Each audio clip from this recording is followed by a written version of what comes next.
पात्र हो जाता है। अगर भाइयों में ही बंटवारा हो, 4 भाई में, 5 भाई में, तो अलग अलग मति के होते हैं, अलग अलग विचार के होते हैं, अलग अलग कर्म कर लेते हैं।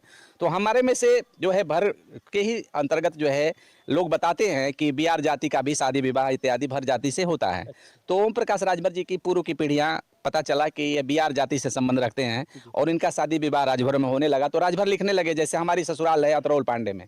तो अतरौल पांडे का जो है बिहार जाति की ये जो गायिका है अभी शिल्पी राज, तो ये देवरिया की बिहार जाति की है, लेकिन उसकी बहन की शादी यहाँ पे हुई है, बिहार जाति में ही हुई है, अतरौल पांडे में। आप पता कर लीजिए, अतरौल पांडे है रतनपुरा ब्लॉक का एक गाँव है जहाँ हमारी ससुराल है। तो अतरौल पांडे के बिहार जाति में शिल्पी राज का विवाह हुआ है। तो शिल्पी बिहार जाति की है, लेकिन शिल्पी राज लिखती है, शिल्पी राजभर लिखती है। तो शिल्पी को सभी जानते हैं कि शिल्पी राजभर है, लेकिन कहीं ना कहीं से वो बिहार जाति की है, डिग्रेट है, इसीलिए वो राज हाँ हमारे जाति से डिग्रेट जाति है वो, हमारे जाति से के डिग्रेट जाति मानी जाती है बिहार तो जाति। कहीं ऐसा नहीं लगता कि शिल्पी राज इसीलिए लिख रही है, राजभर नहीं लिख रही है?